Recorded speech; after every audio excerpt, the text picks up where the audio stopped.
This is Hana and Sterling. You are watching the second episode of Think Free Vietnam, a channel where we discuss the relationship between Vietnam and America and other issues affecting our countries.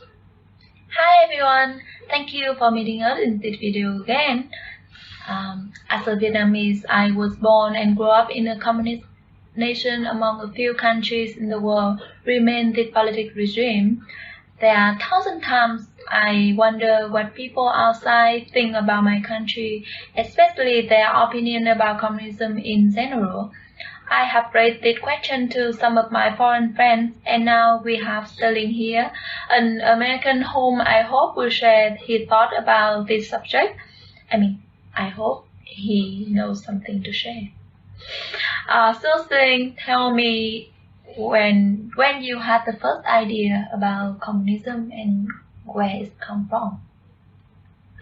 My parents grew up during what we call the Cold War, when there was hostility but no outright war between the US and the Soviet Union, so they were educated about communism from an early age.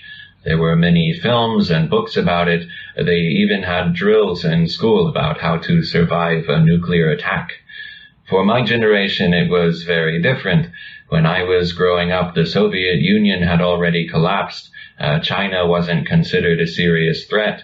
So I learned about communism mainly from history books that I studied in high school, and that was mostly military or political history, which directly concerned America, so you could say it was an incomplete picture of communism.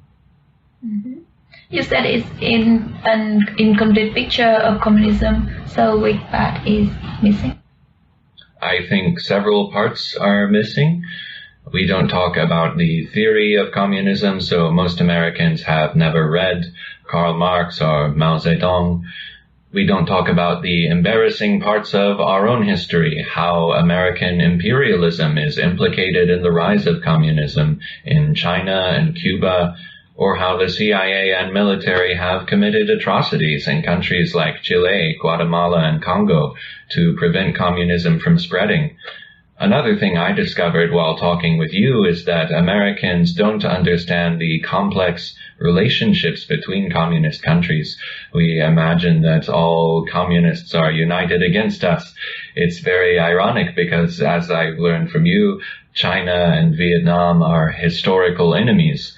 So we know about some key events like massacres under Stalin or Tiananmen Square, but for most Americans, the histories, the current events, and political relationships in communist countries are very unclear.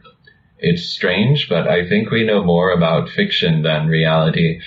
Books like Animal Farm, 1984, are better known to most Americans than the actual histories of Marxism. Well, you said many parts are missing, but I feel you seem to know well about communism than many of us who live in Vietnam and always be taught that the communism is the best theory, permanent and perfect. Let's get an example from myself. I have been blind about what is happening in my country. I have no idea what is democracy, what dictatorship means. I've been taught that the communism is the best, but nobody even explained why the best regime bring unfair poverty, persecution, corruption, many terrible things instead of freedom and wealth and happiness for people. So I'm curious about your perspective. What do you know about the communist country in general? Do you know what is happening in our country? In general, Americans are against communism. I think most don't have a clear idea what it means. Like you, we are taught that our system, our country is the best, even if it's not perfect. For example, Stephen Colbert always criticizes the government on his TV show, but he still says America is the last best hope for humankind. About communism, our perspective is the opposite of what you were taught. So we think about communism as the opposite of our system.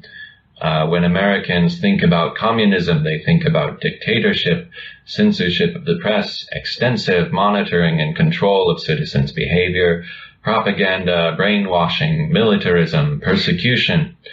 Also, since America is a Christian nation, I think the enforced atheism or leader worship in communist countries is a major source of enmity.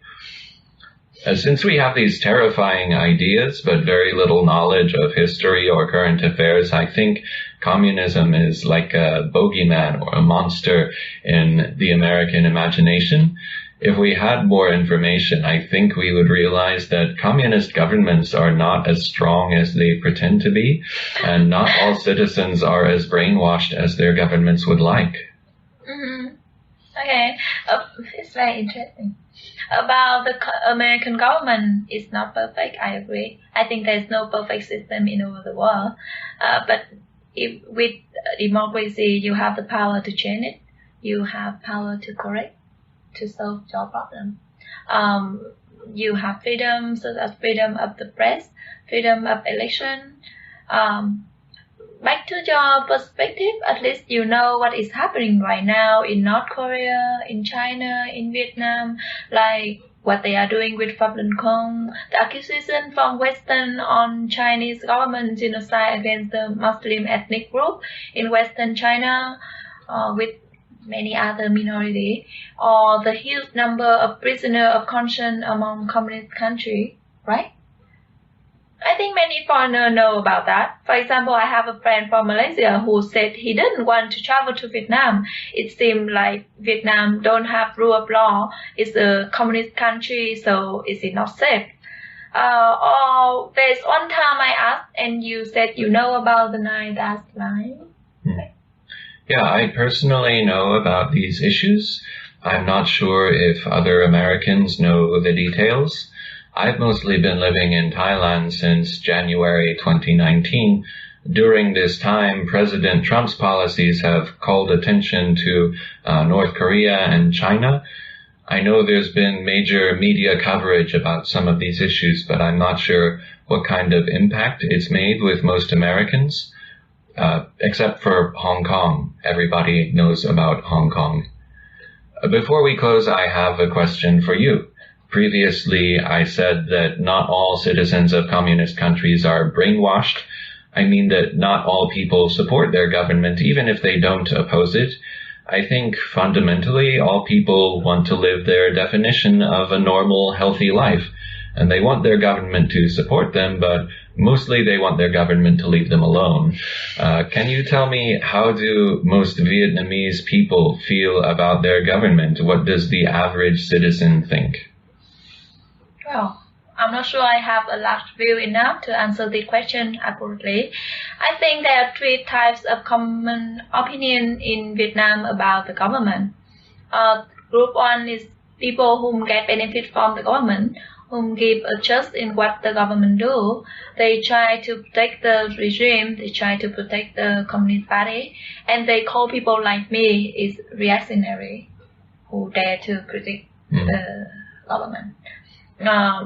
Group 2 is people feel something wrong in our political system. They're aware the serious problem, which may come from the government itself or come from the outside, but our government totally failed to solve it.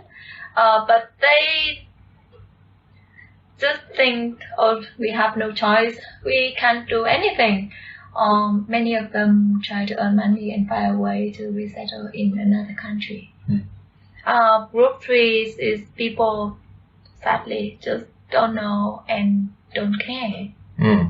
So which group do you think is the largest? I hope number two, but I'm afraid it's number 3. Oh, I hope not. But that's why we are making these videos.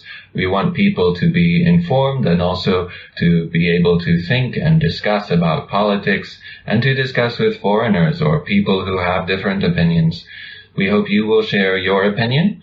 Please subscribe to watch our future videos. Tạm biệt, hẹn gặp lại.